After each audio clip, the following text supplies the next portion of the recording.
بہت بڑا کام حیدرآباد میں اور وطن عزیز کے مختلف ریاست میں شہروں میں انجام دیا جا رہا ہے۔ آج فیضان امام انور اللہ شاہ فاروقی علیہ الرحمہ مدرسے کے تحت الحمدللہ 5 فارغ التحصیل حفاظ کی دستار بندی کی گئی، ان کی خودکشی کی گئی۔ میں ان کو مبارکباد دیتا ہوں۔ میں صرف 2-3 منٹ میں اپنی بات کو مکمل کر کے یہاں سے چلے جاؤں گا۔ میں سب سے پہلے تو مبارکباد دیتا ہوں، اور آج آپ کے اس مرکز کو آنے کا موقع ملا الحمدللہ۔ بڑا ہی بہترین مسجد اور ایک مرکز آپ نے تعمیر کیا۔ اللہ سبحانہ و تعالیٰ اس میں اور برکت دے۔ اللہ سبحانہ و تعالیٰ آپ کے نیک اغراض و مقاصد میں کامیابی دے۔ مجھے یہاں پر حضرت علی کرم اللہ وجہ کا وہ مشہور قول یاد آ رہا ہے کہ جس میں شیر خدا نے فرمایا کہ مال کے وارث، مال کی وراثت فرعون کی ہے اور علم کے وارث انبیاء کی ہے۔ تو علم، دولت کے خرچ کرنے سے دولت ختم ہو جاتی ہے اور علم کے بانٹنے سے علم بڑھتا ہے۔ میرے عزیز دوستوں اور بزرگوں، دین اسلام کے مدرسے اسلام کے قلعے کی طرح ہیں۔ یہ مدرسے رسول اللہ صلی اللہ علیہ وسلم کے فیضان کی نشانی ہیں۔ ان مدرسوں سے رسول اللہ صلی اللہ علیہ وسلم کے غلاموں کو پیدا کیا جاتا ہے۔ یہ مدرسے ہمارے لیے ایک چراغ ہیں، اور اگر کوئی ہمارے قلعے میں درار ڈالنے کی کوشش کرے گا تو ہم خاموش تماشائی بنے بیٹھے نہیں رہیں گے۔ اور علم دین اسلام کے لیے بہت ضروری ہے، اور بغیر علم کے ایک مسلمان اللہ کو بھی نہیں پہچان سکتا ہے۔ اس لیے بہت ضروری ہے کہ اس طرح کے مدرسوں کی مدد کی جائے اور ان کو اور مضبوط کیا جائے۔ ہمارے وطن عزیز میں مختلف مقامات پر مدرسوں کو ٹارگٹ بنایا جا رہا ہے۔ میں صرف اتنا ہی کہوں گا، مجھے یہاں پر محمود غزنوی کا وہ قصہ یاد آتا ہے کہ محمود غزنوی کے دل میں 3 شک پیدا ہو گئے۔ ایک شک یہ پیدا ہوا کہ کیا میں واقعی میں اپنے باپ سبکت الدین کا بیٹا ہوں۔ دوسرا، محمود غزنوی کے دل میں دوسرا شک یہ پیدا ہوا کہ کیا واقعی میں علماء انبیاء کے وارث ہیں۔ تیسرا، اس کے دل میں شک پیدا ہوا کہ کیا واقعی میں قیامت ہوگی۔ تو لکھنے والے نے لکھا کہ محمود غزنوی ایک دن رات میں کسی ایک مقام سے گزر رہا تھا۔ ایک غیر مسلم کی دکان تھی، اس میں چراغ جل رہا تھا، اور اس چراغ کے روشن دان سے جو روشنی آتی تھی ایک آگ کی طرح ایک روشنی آتی تھی۔ تو محمود غزنوی نے دیکھا کہ ایک معصوم بچہ بیٹھ کر اپنا سبق پڑھ رہا ہے، اور جب اس کو سبق یاد نہیں آتا تو وہ چراغ کی روشنی کو حاصل کرنے کے لیے چراغ دان کے قریب آتا اور اس کو دیکھتا اور پھر یاد کرتا۔ تو محمود غزنوی نے اس بچے سے پوچھا کہ تم کون ہو؟ اس بچے نے اپنا تعارف کرایا کہ میں فلاں مدرسے میں پڑھتا ہوں اور اپنا سبق یاد کرنے کے لیے یہاں پر اس مقام پر بیٹھتا ہوں۔ تو محمود غزنوی نے اس سے پوچھا کہ کیا تمہارے پاس چراغ نہیں ہے؟ تو بچے نے کہا کہ نہیں، دن میں مدرسے میں پڑھتا ہوں اور رات میں میرے گھر میں چراغ کے لیے، تیل کے لیے پیسے نہیں ہیں۔ جب مجھے معلوم ہوا کہ اس دکان سے ایک روشنی ہے، چراغ جلتا ہے، تو میں یہاں پر آتا ہوں۔ تو محمود غزنوی نے کہا کہ بڑا متاثر ہوا اس بچے کے اخلاص سے، اس کی نیک نیتی سے۔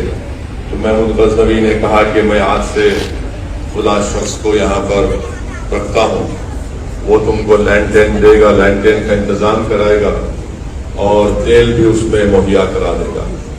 تو اس بچے کے زبان سے نکلا جزاک اللہ جزاک اللہ۔ تو محمود غزنوی نے کہا کہ مجھے جو اس معصوم بچے کی زبان سے جزاک اللہ کے لفظ کو سنا تو مجھے بڑی ٹھنڈک محسوس ہوئی، سکون محسوس ہوا۔ رات میں محمود غزنوی اپنے گھر کو گئے اور جب ان کی آنکھیں بند ہوئیں تو اللہ سبحانہ و تعالیٰ نے ان کے دل کی نگاہوں کو کھولا. رات میں محمود غزنوی کو محمد مصطفیٰ صلی اللہ علیہ وسلم کی زیارت ہوئی اور اللہ کے رسول صلی اللہ علیہ وسلم نے فرمایا کہ محمود تم نے ہماری وارث کے لیے اس کے پڑھنے کا انتظام کیا، قیامت کے دن میں تمہاری سفارش کروں گا. اور بلکہ وہ لکھنے والے نے لکھا کہ اللہ کے رسول صلی اللہ علیہ وسلم نے فرمایا ان کے والد کا نام لے کر کہا ہے سعودین کے بیٹے. تو اس سے معلوم ہوا کہ جو مدرسوں کی مدد کرتے ہیں، جو مدرسوں میں پڑھنے والے بچوں کی مدد کرتے ہیں، اللہ سبحانہ و تعالیٰ ان کی مدد کرتا ہے.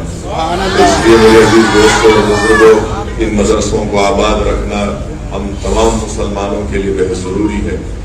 یہ اسلام کا خلا ہے. یہ چراغ انشاءاللہ تعالیٰ صبح قیامت تک روشن اور آباد رہیں گے. اسی لیے مشکات شریف کی حدیث میں اللہ کے رسول صلی اللہ علیہ وسلم نے فرمایا کہ ایسے لوگ بھی ہوں گے جو بغیر حساب اور کتاب کے، بغیر عذاب اور بغیر حساب اور کتاب کے جنت کے دروازے تک پہنچ جائیں گے.